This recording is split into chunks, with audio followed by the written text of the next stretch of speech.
Hey, my name's Blair. Just got a question for you here. How do you feel about the black community receiving reparations? I'm against that. Yeah. Okay. Well, why so? Well, first of all, what is the black community? So, for example, do you mean like recent immigrants from Haiti or Nigeria? I do not. No. Okay, for sure. So you're meaning like ancestral descendants of slaves. Correct. That Yes, could sir. be proven with documentation. Absolutely. Right? Okay. So to be consistent, do you believe that other groups that have been mistreated in America should also receive reparations? What are those other groups? Well, they're not necessarily by America, but let's just take one. Jewish Americans, right? Okay. They almost got eliminated in the Holocaust. Should they receive reparations? Not from us. Okay, not from us. Not but- from the United States, that is. Okay. So here's my view, and I want to hear yours, Okay. which is that I did not own slaves, and you were not a slave. Correct. Right. So we are individuals, and therefore we cannot be held accountable or should receive something from something that didn't happen to us or something we did not do. That is a basic law of justice, that I can't be held accountable for something that somebody looked like me did, and you should not benefit from something that somebody you were related to. Now, you'll probably say systemic racism and how that passed down through generations. Happy to address that. The problem with reparations, though, is basically what you're saying is I'm going to take money from Charlie Kirk for something he didn't do and give it to a group of something, to somebody of something they also didn't do. For what reason? How is that just? So not so much how is it just, but there are those arguments that says because of what happened in the past, this group of people have been negatively affected from this nation's crimes against humanity to that certain group of people. And that's how we see it, or how some people see it, if you will.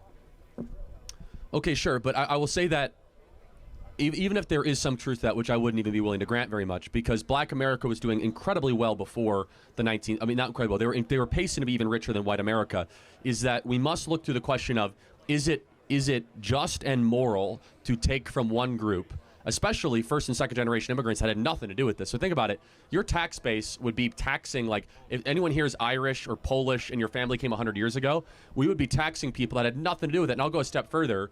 My family fought on the Union side of the Civil War, right? So you're going to be taxing Charlie Kirk, whose descendants fought to free the slaves, to go give money to people that were descended, from slaves. So what is a way that we could try to help all communities? Here's maybe we can find some common ground, Sure, right? I'm listening. Instead of reparations. Sure. Is that we need to break the cartel of public sector teacher unions, allow school choice to occur, and make it easier for people of all backgrounds, but specifically Hispanic and Black individuals and young kids to have a quality education, because a good education in K through 12 is one of the most assured ways that they'll be able to succeed later in life. Secondly, we need to put fathers back in the home. Yeah, I agree with that. I agree with that, yeah. 70% of Black kids are raised without a stable father in this in the country. So if we can find common ground on that, I think that would go a lot further than just giving cash for people that happen to be related to something evil that happened a little while ago. What's going on, man? Doing all right. Welcome to Knoxville. I'm up here for one purpose. My buddy is a friend of yours. He lives up in White Pine, and he wants me to have this discussion with you because me and him had this discussion this weekend.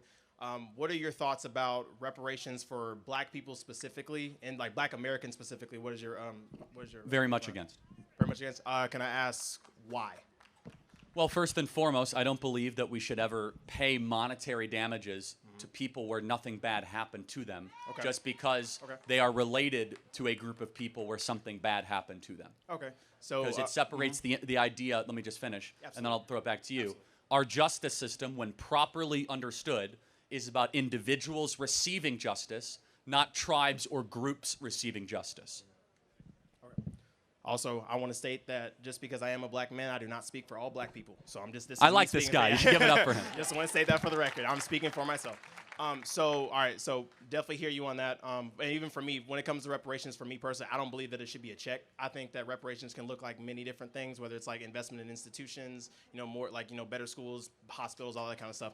So my question to you is so since you are against reparations, would you say that we should be would you be for outlawing inherited wealth? Does that make sense? Well, no, I'm not for outlawing that. And those are two different things. Can I explain my point though? All right. So my point to that is that so what I hear for the argument against reparations is that Black people today, obviously we weren't there, for slavery, segregation, all of that kind of stuff. So we've done nothing to deserve that, because all the people who should have gotten it, actually not even probably, who should have gotten it, are either long gone or whatever. Now there's still some who are still with us today, but that's a conversation for another day. But my point is that so inheritance and inherited wealth is something that, you know, the great grandfather, whatever, is passed down. Homeboy who is here today did nothing to deserve that multi-billion-dollar business, but he gets it because of his bloodline. Correct? Is that how it? Yeah, that's I mean, how exactly. inheritance works, right? Yeah, no, like Bronny James is going to get $1 billion. Right. Yeah. You're Oh, I mean, yeah. Sorry. Great example. So what I'm saying is that, like, I guess what I'm trying to say is that, like, I believe that reparations in and of itself, one, I don't think that the argument is formed right, and two, I believe that, you know, it's kind of a reverse inheritance, if that makes sense, where it's like where it's like, you know, yes, black people's, like me personally, yes, I did not have to suffer through Jim Crow, slavery, or whatever, but all those choices that were made in those times have, like, gotten necessarily me to where I'm at now. Got it. So let me tell you where we have a difference of opinion. Okay, absolutely. Okay? Absolutely. So we as conservatives tend to underemphasize this idea of many legacies of suffering. Whereas people on the left, not saying you're on the left, but the other perspective. Definitely not. No, for sure. But that's fine. No, that's fine. Let's just say the other side of the argument tend to emphasize that you are stuck because of something that happened to you many generations prior. We believe, absent very unique circumstances in the United States of America, that is almost never true. For example, we think every individual should be judged by their own actions, their own character, and their agency. Now, let's play this out, though. You're acting as if, not you, but let's say the argument, because you're coming after this in a great way, there's been like no money sent Black America the last 60 years. We have spent over $25 trillion on Black America in 60 years, and Black America's poorer than before we started. We're talking about Medicaid, food stamps, we're talking about schools, public housing. The issue is not the amount of money. The issue has instead been a couple things. Number one, it's been the downfall of the Black family. And unfortunately, yes, I agree with that. Yeah, the more money we've spent on this, we've seen the downfall of the Black family. Just some numbers super quick. Is that in 1964, right before the passage of the Civil Rights Act, 75% of Black youth had a dad around. Now it's 25%. So only 25%. So 1 in 4 kids have a dad around. Black dads are no longer a big part of young kids' life. It's a very big problem that has huge ramifications.